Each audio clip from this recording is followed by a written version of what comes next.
여러분 안녕하십니까? 북한 인민에게 보내는 영상 편지입니다. 제가 9월 말에 창성이 왜 지방 발전의 본보기가 됐는지에 대한 방송을 통해 김정은이 지금 추진하고 있는 지방 발전 20성십 정책의 한계에 대해서 이야기했습니다.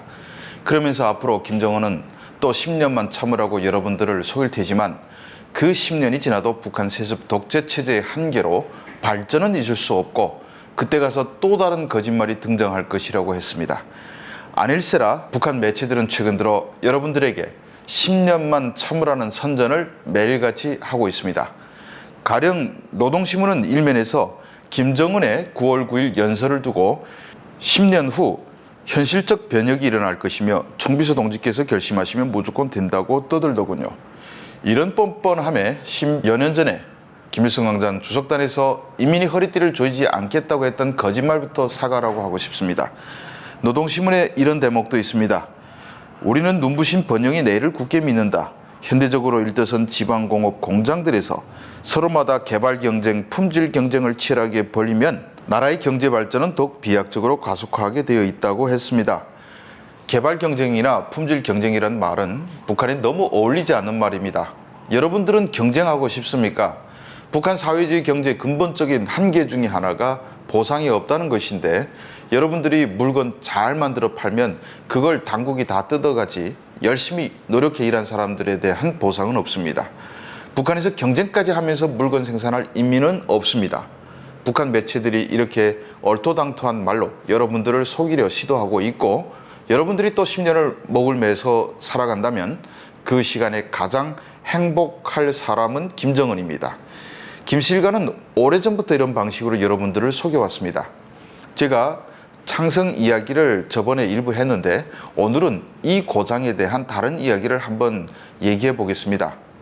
1950년 6.25 전쟁을 일으켰던 김일성은 미군의 참전으로 후퇴하게 됐습니다. 1950년 10월 1일 국군 3사단 23년대 3대대가 38선을 넘으면서 본격적인 북진이 시작됐습니다. 10월 1일은 오늘날 한국에서 국군의 날입니다. 국군이 드디어 북진을 시작했다는 소식에 김일성은 겁에 질렸습니다. 그는 국군이 북진을 시작했다는 보고를 받자마자 3일에 두 자녀 김정일과 김경일을 포함한 가족들을 중국으로 피난시켰습니다. 6.25 전쟁 때 인민은 폭격 속에서 살 때 김일성은 자신의 가족은 모두 중국 심리함과 장춘으로 빼돌렸던 것입니다. 그러면서 인민은 목숨 걸고 싸우라고 했습니다. 국군과 유엔군이 군단별로 38도선을 모두 넘어선 날이 11일인데 이날 저녁 김일성은 라디오로 조국의 촌토를 피로써 사수하자는 제목의 연설을 했습니다. 김일성 저작 선집에 이 내용이 다 있습니다. 몇 시간 뒤인 10일 새벽 그는 스탈린이 선물한 고급 리무진을 타고 비밀리에 도주하기 시작했습니다. 남들에겐 목숨 바쳐 싸우라고 하고선 자신은 평양이 함락되기 일주일 전에 먼저 도망을 친 것입니다. 겁쟁이도 이런 겁쟁이가 없습니다. 김일성이 도주하는 와중에도 북한 라디오에선 최후의 피 한 방울까지 자기가 사는 땅을 사수하라는 김일성의 연설이 반복적으로 방송됐습니다. 김일성은 도주 중이던 16일에 또 각 군단 사단들에선 독전대를 즉각 조직해 도주하는 자들을 즉결 처단하라는 비밀 지령을 하달했습니다. 자기는 도망치면서 딴 사람은 도망치면 죽이라는 말이죠. 북한이 정한 제2의 수도는 강기였습니다. 김일성은 이곳에 주요 정부 기관을 보내곤 자기는 폭격을 당하기 싫어서인지 딴 곳으로 도주했습니다. 청천강 다리가 폭격에 파괴돼 막히자 차를 버리고 빨치산 시절 산을 타던 경험을 활용해 평남 덕천을 경유해 평북 동창으로 산을 타고 이동했습니다.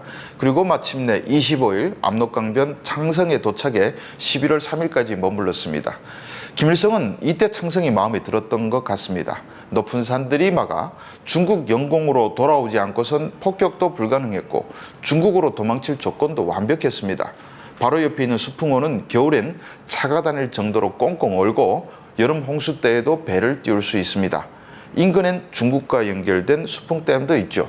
전후 창성엔 창성 초대소로 불리는 김일성 별장이 건설됐는데 이 초대소는 오늘날까지 김씨 일가의 최대 규모 별장으로 활용됩니다. 전쟁 위기 때마다 김일성, 김정일 등이 가족과 미녀들을 데리고 창성에 와 은신했다고 한 것도 저번에 말씀드렸습니다. 창성 특각에서 어떤 부화방탕한 일이 벌어졌는지는 저번에 이야기했으니 줄이고 이 창성까지 이어지는 도주로에 대해 한번 이야기해 봅시다. 평양에서 향산까지 고속도로가 있는 것은 북한 사람들도 다 압니다.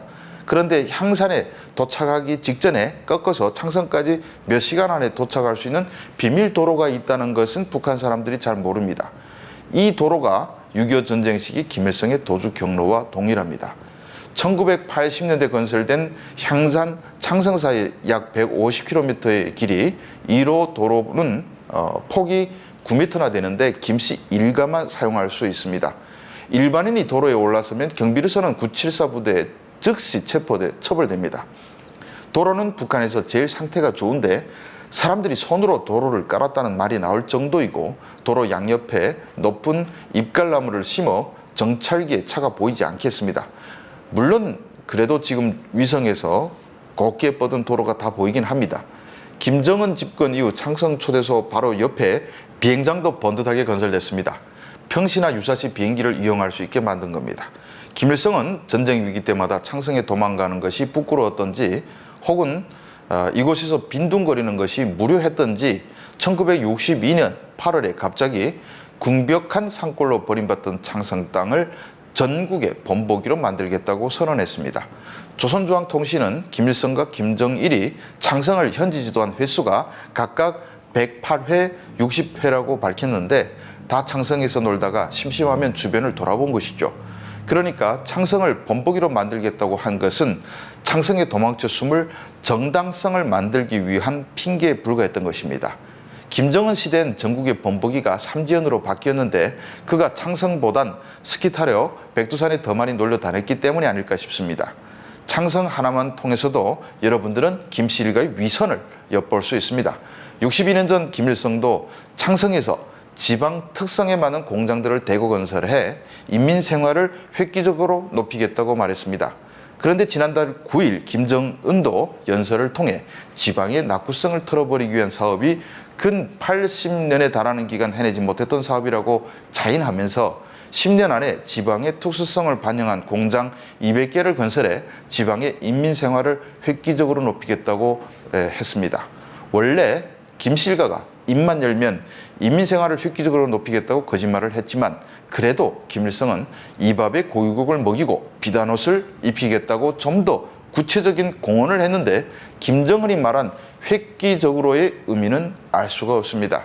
북한이 발전 없이 퇴보만 하다 보니 속이는 방법까지 퇴보하는 듯 합니다. 이런 어설픈 거짓말에 더 이상 속지 않기를 바랍니다. 시청해 주셔서 감사합니다.